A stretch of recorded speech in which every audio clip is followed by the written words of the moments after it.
आइए जानते हैं आज के कुछ प्रमुख अंतर्राष्ट्रीय खबरों को। पहले एक नजर आज की हेडलाइंस पर। नेताजी के अंतिम सफर में मौजूद रहे राजनाथ, खड़गे, तेजस्वी और अभिषेक बच्चन समेत ये दिग्गज। जब जिंदगी मौत से लड़ रहे थे अमिताभ, गांधी परिवार की इस हरकत ने रिश्तों में खड़ी की थी दीवार। पश्चिमी देश पाकिस्तान के साथ इसलिए रूस बना था हमारा सहयोगी, एस जयशंकर का बयान। छत्तीसगढ़ में अफसरों के ठिकानों पर ईडी की छापेमारी, कई सीएम बघेल के करीबी। मनी लॉन्ड्रिंग मामले में सत्येंद्र जैन की याचिका पर सुप्रीम कोर्ट ने ईडी को जारी किया नोटिस। भारत में इथेनॉल से चलने वाली पहली कार लॉन्च, यात्रा होगी किफायती और प्रदूषण मुक्त। टीएमसी विधायक को भाजपा कार्यकर्ताओं ने दिखाई चप्पलें, शिक्षा घोटाले में आरोपी एमएलए मनिक भट्टाचार्य को देखकर चोर चोर के नारे भी लगाए। बिग बॉस पर भड़की अर्चना गौतम, दी गुस्से में हाथ उठाने की धमकी, बोली मैं बाहर रैप्टे बजाती हूं, माफ कर देना। और भारत ने दक्षिण अफ्रीका को 7 विकेट से हराया, वनडे सीरीज 2-1 से अपने नाम किया। उत्तर प्रदेश के पूर्व मुख्यमंत्री और सपा सुप्रीमो मुलायम सिंह यादव का मंगलवार को उनके पैतृक गांव सैफई में अंतिम संस्कार किया गया। उनके बेटे अखिलेश यादव ने उनके पार्थिव शरीर को मुखाग्नि दी। सोमवार को 82 साल की उम्र में उन्होंने अंतिम सांस ली थी। सैफई में मुलायम सिंह यादव के पार्थिव शरीर के दर्शन के लिए जनसैलाब उमड़ पड़ा। क्या नेता और क्या अभिनेता, हर कोई मुलायम सिंह यादव को श्रद्धांजलि देने के लिए सैफई पहुंचा। इतिहास गांधी परिवार और बच्चन परिवार के रिश्तों में उतार चढ़ाव का गवाह रहा है। दोनों परिवार एक दूसरे के लंबे समय तक दोस्त रहे, लेकिन धीरे धीरे बच्चन गांधी परिवार के संबंधों में विश्वास और भरोसे की गाड़ी पटरी से उतरने लगी और दोनों परिवारों के बीच एक लंबी सी दीवार खड़ी हो गई। अमिताभ बच्चन के पिता विदेश मंत्रालय में हिंदी अधिकारी के रूप में काम करते थे। प्रधानमंत्री जवाहरलाल नेहरू उनकी बहुत इज्जत करते थे। इलाहाबाद में रहते हुए दोनों परिवार बहुत करीब आ गए थे। इतना ही नहीं, अमिताभ बच्चन की मां तेजी बच्चन भी नेहरू की बेटी इंदिरा गांधी की बहुत अच्छी दोस्त बन गई थी। यह रिश्ता अमिताभ और राजीव गांधी की दोस्ती के रूप में आगे बढ़ता गया।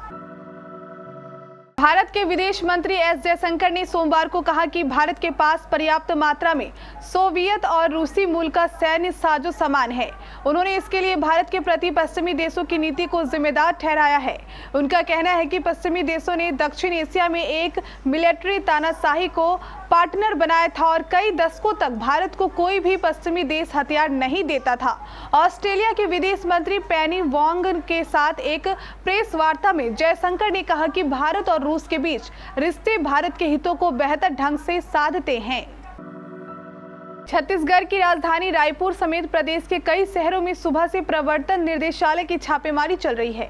बताया जा रहा है कि ईडी की टीम ने रायपुर, भिलाई, दुर्ग, महासमुंद, रायगढ़ में आईएएस अफसर, चार्टेड अकाउंट सहित नेताओं के यहां रेड मारी है। प्रदेश के कई बड़े अफसरों के ठिकानों पर छापेमारी की जा रही है। सुबह करीब 5 बजे से दर्जन भर अफसरों के ठिकानों की तलाशी ली जा रही है।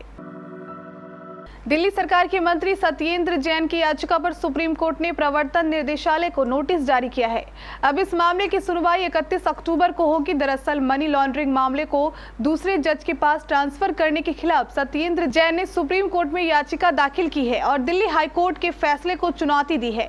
दिल्ली हाई कोर्ट ने 1 अक्टूबर को सत्येंद्र जैन की उस याचिका को खारिज कर दिया था, जिसमें उन्होंने अपने खिलाफ मनी लॉन्ड्रिंग से जुड़े मामले को दूसरी अदालत में स्थानांतरित करने के निचली अदालत के आदेश को चुनौती दी थी।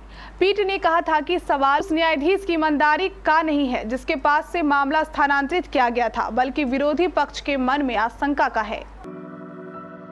केंद्रीय सड़क परिवहन मंत्री नितिन गडकरी ने मंगलवार को एथेनॉल से चलने वाली पहली कार देश में लॉन्च किया। इस मौके पर केंद्रीय पर्यावरण मंत्री भूपेंद्र यादव भी लॉन्चिंग प्रोग्राम में मौजूद थे। इस कार की लॉन्चिंग को महंगे पेट्रोल डीजल के विकल्प के तौर पर देखा जा रहा है।